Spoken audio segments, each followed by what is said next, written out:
Guys, do I have an exciting video today for you all, because I'm going to be reviewing Alex Costa's Forte series new line. It's his fragrance line. This is non-sponsored, 100% biased. I want to give you my honest, genuine opinions. You know how this works. I can totally shit on the products if I want to. You'll know exactly what I think as someone who owns hundreds of bottles on $500 fragrances. I make fragrance lists all the time, right? I spent that 10K plus at this point on just good smelling liquids. So here's my unbiased, honest, truthful opinion about what I think about Alex Costa's fragrance line and whether it's worth your money. Let's get into it. So starting with the packaging, I mean, I gotta say, man, I am super fucking impressed with this packaging. I think it comes at a price point of $120, which is expensive, don't get me wrong. It's in the same price as Dior, Chanel, YSL, some of these other fragrances. But this packaging, I mean, I own Creed fragrances that are $400 plus. I own Tom Ford fragrances, and this is better because, I mean, look, first it comes in this nice case, right? And then you open it, and it sits there almost like a, sorry, this dropped, but it sits there almost like a piece of jewelry.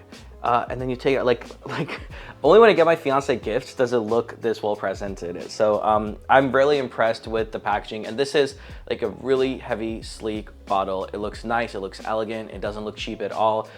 It reminds me a little bit of Tom Ford's Beau de Jour fragrance. It's like the old-timey barbershop fragrance. It has a very similar cut in terms of the glass.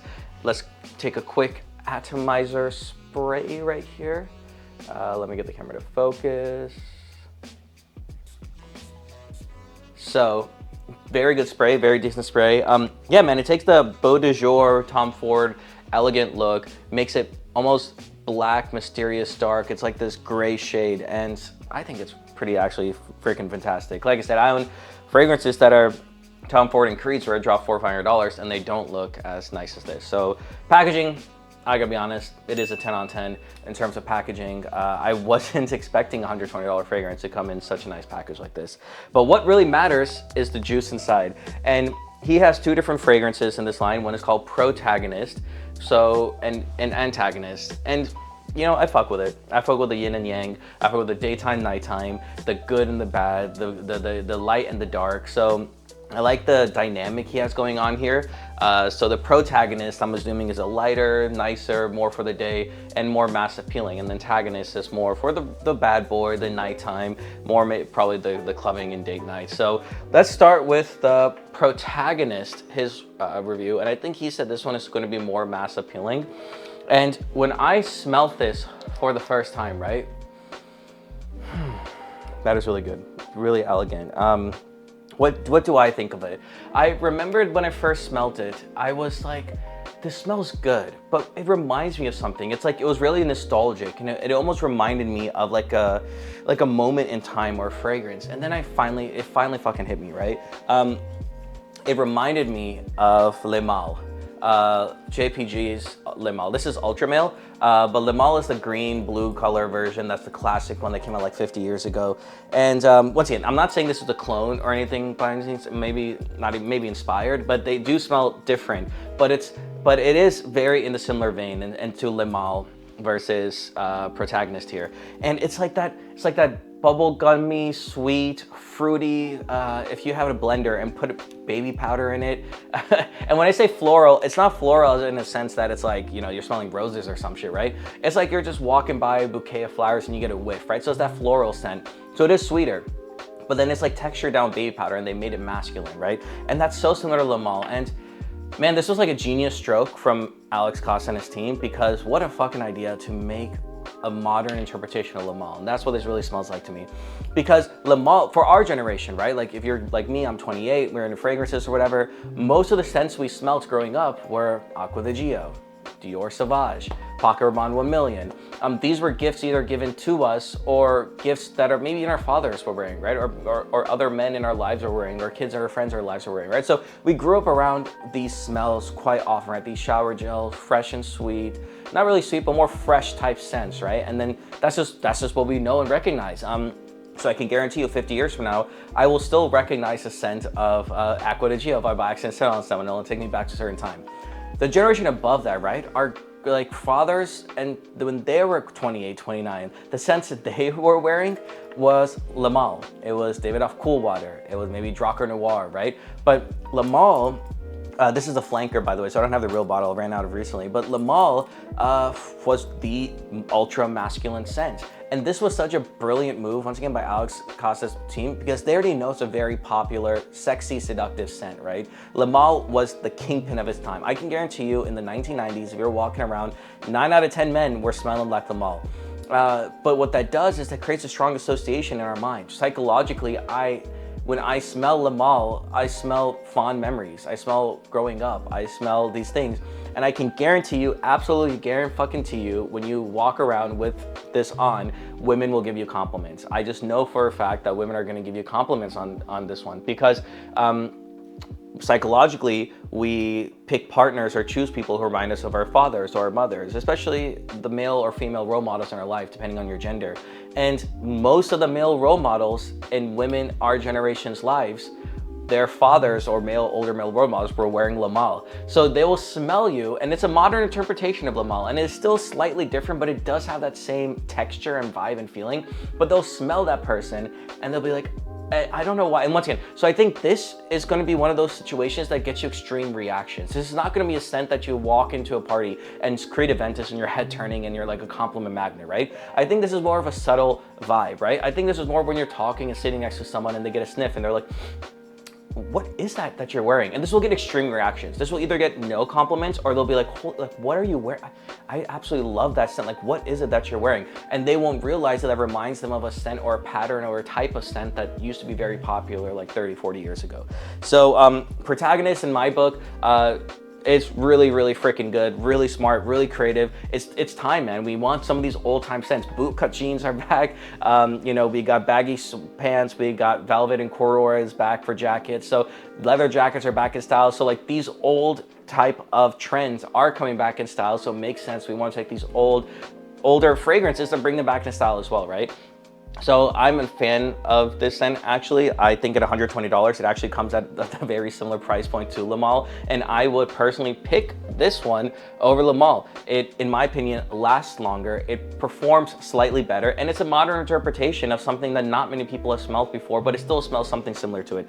The one or two places I would knock it down is for performance. It doesn't last as long as Antagonist, which I'll get into in a second, but I think that's also by design. This is not supposed to be the head turner, the grabber, the magnetic pull that some of these other loud fragrances have. I think it is supposed to be like a slow burn when you're smelling next to someone. And as it evolves over time, it does get a little more masculine, a little bit more fruitier.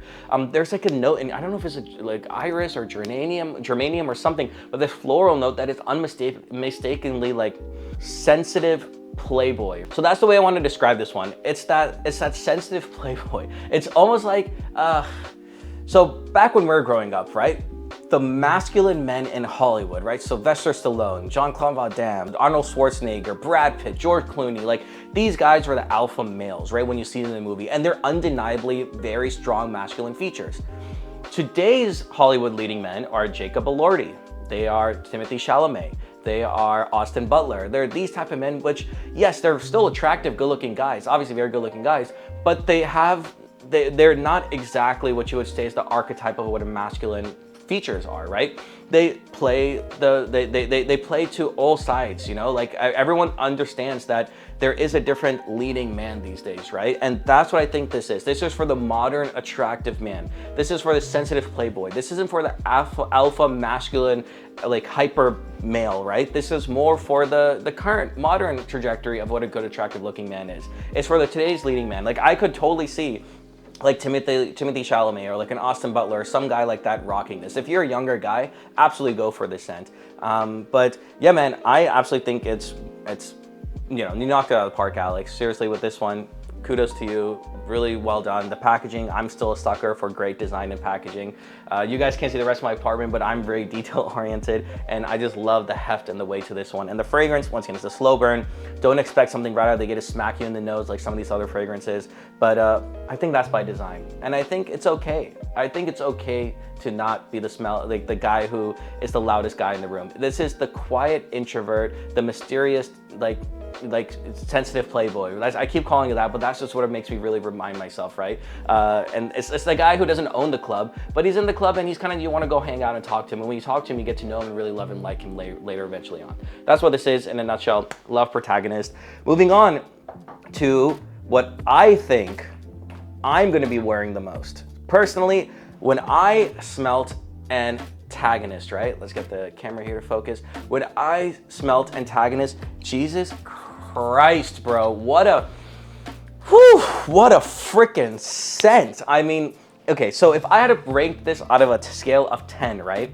10 being one of some of the best fragrances I ever owned, right? Regardless, price agnostic, this would be like a 7.5, maybe even an 8 on a good day if I'm wearing the right perfect occasion. But yeah, 7.5, 8. Bro, I'm not even fucking with you. Like, I'm not even kidding. Antagonist is like a straight 9. Like a clean 9. I mean, this fragrance, bro, holy shit. Like, if you blind nose tested me, right? I'm usually skeptical about influencer-backed fragrances, right? I mean, I do own Jeremy's fragrances. I own a few fragrances, right? But I'm usually skeptical about influencer-backed fragrances because it's like, dude, how the hell are you gonna compete with a Dior? How are you gonna compete against a Guerlain? How are you gonna compete against a YSL or a Chanel? People who have been doing this shit for freaking ages, right? I mean, we're talking about some of the most iconic, and then you're gonna come out with their own fragrance, right? Like, and like, who's your master perfumer? Who, like, there's so much that goes into creating a complex fragrance, right? One that lasts and stands the test of time. And I genuinely am skeptical of influencer-backed fragrances. But man, when I tell you, this one literally blew my socks off from the complexity, the depth, the notes. I mean, what does it smell like, right? This is what I tell you will exactly smell like.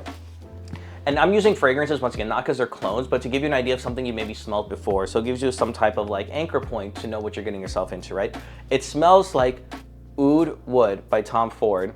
Let's get the camera to focus here. Oud Wood by Tom Ford meets CH's Men Privé. This one is like, it's like if you literally spray this and spray that and then throw in a note, like a rose note in there, right? That's literally what it smells like in a bottle, and it's a fucking fantastic scent. I mean, Sage Men Privé is such an iconic scent. It's so undeniably manly, masculine, rugged. It's like that leather note, and this literally smacks you in the face. And then Oud Wood is Tom Ford's best-selling fragrance of all time. I mean, Oud Wood is that soft oud, which is, oud is really tough scent to get into for most people, right? But it's a really delicate, soft oud that is very masculine once again, but it creeps up on you and it makes you like oud for the first time if you've never smelled oud before. And then, I'm pretty sure, bro, there's rose or some type of rose in this. Taking a note like rose, which is the most feminine note in all of history of fragrances, besides vanilla maybe, but rose is even more feminine than that. And then smacks it with essentially leather and oud and wood notes, and sandalwood probably. I think it's a beautiful combination. It really, really packs a punch. This is like something I would see the more alpha male wearing. This is something I could totally see Brad Pitt in Fight Club wearing, George Clooney in Ocean's 12 or 13 wearing. This is Sylvester Stallone in Rambo if he wore fucking fragrance, but maybe not, because he's too busy in the woods just shooting shit, right? But this is that masculine alpha male archetype. But it's done in such a romantic way that it's so masculine, but then it punches you in the face with rose. So it's this beautiful combination of both with oud as well. So I really think, I'm literally gonna fucking wear this one today because it's just that freaking amazing. I was so impressed when this scent came out. So yeah, this is like a clean 9 on 10. I think for 120 bucks, this packs a punch. The performance on this one lasts very long. I think it lasts like at least 7-8 hours on the skin. I don't usually wear fragrance on the skin. I'll put my video up here where I show where to and how to wear fragrance for it to last the longest and to get those compliments. But on clothes, dude, you can smell it the next day. So other perform, high concentration of oils, I can definitely smell it. But yeah, just a very beautiful, elegant scent. The modern male archetype, right? This is the rugged boy. This is the playboy. This is not even the playboy, I would say. This is the guy who doesn't give a fuck what you think about him because he knows he smells great, right? He's the kind of guy when he goes to a party or club, he doesn't care if girls are approaching him or not. He's gonna have a fun time regardless. This is their black leather jacket scent. Anytime you wear a black leather jacket, anytime you wear a freaking like outfit that you want to feel, that you feel masculine in, that you feel like you're about to ride a motorcycle in, you wear this, right? Like I said, this is Brad Pitt in Fight Club. This is Tom Cruise in Top Gun. This is Americana as it gets when it comes to masculine type movies. But But yeah, this is your black leather jacket scent, and I'm wearing a leather jacket right now, so I wanted to spray it on, right? This is also your black tie scent. So anytime you're really dressed up, I think this would perform incredibly well in a really formal setting. Anytime you're wearing a tuxedo, anytime you're wearing a suit, anytime you're going to a wedding, if you're going to a lot of weddings this winter time, 100% wear it. I think they both are very versatile, Antagonist and Protagonist, in all seasons, but this one, Antagonist, shines in the winter time, in the fall time, in the time when it gets a little crispy outside and you put something on like oud. Protagonist is all year round scent, very versatile, I agree. But Antagonist, man, yeah, this is your black tie scent, your black leather jacket scent. If you're a dude who has some hair on his chest, who wants to step up his game, be a bit more masculine, be a little bit different from the crowd, I would highly recommend you grab this one. I absolutely love this one, and I will personally be wearing it very often. I got compliments from both of these, so I'm not saying none of these get compliments, but I'm saying this one got me more extreme reactions. Well, this one got me compliments, but it was just generally good compliments. But man, I personally, as a personal enthusiast, loved this one a lot. So do I think Forte series is worth your money? I will say yes. This gets a very good rating from me. Once again, 7.5. This gets a 9 out of 10. As someone who is, once again, non-sponsored, unbiased, honest review, I get nothing from promoting these to you. I'm just genuinely telling you how I feel. I feel they knocked it out of the park, Alex Costa and his team. I mean, what a freaking bottle just to go off of. The Protagonist making a modern edition of an old scent gone new. It's like that. This scent kind of reminds me of Neil Caffrey in White Collar, right? He brings in elements of old-timey classic scents, but he has the mischievous smile. That's what it kind of reminds me of. Antagonist is more of that rugged, masculine Tom Cruise and Top Gun. Like, that's the image I just keep thinking over and over again. It's the black leather jacket, the black tux vibe. It's rugged on masculine. The guy who doesn't care how he smells because he knows he smells fantastic. And I will be rocking both of them, but mostly Antagonist. So, but that's one. Sense is personal. You might be a 22 Gen Zer with perm broccoli hair. Go for this one, bro. Like, no questions asked. Like, I don't even think you should consider Antagonist. But if you are, then get both, because I think they have like a discount where you can get that plus an atomizer for 200. And at that price point, just being honest, most fragrances cost like $100 anyway, right? Lamal, which I compare this to, CH Men, what I compare this to, I mean, Oud Wood is like $200, so it's already out of it. You're already priced out of it, right? But for $120, getting such a complicated fragrance that's so unique and interesting like Antagonist is, I don't know too many brands that do that, right? And once again, Lamal is at the same price range as this, so you can't go wrong. But that is it, guys. My full review on Alex Costa's Forte series, new fragrances. If you enjoyed that video, let me know by giving a thumbs up, subscribe to this channel if you want to see more content like this. I have a goal next year. I've made my goals. I'm trying to hit 10,000 subs. That'll be incredible to see, and I couldn't do it without your support. So thank you so much for all you are watching. If you love this video, I know you'll absolutely love this one next, where I go over my favorite winter scents of 2025, my top 5 compliment getting winter scents of 2025. And guys, that is it. I'll see you on the next one. Take care.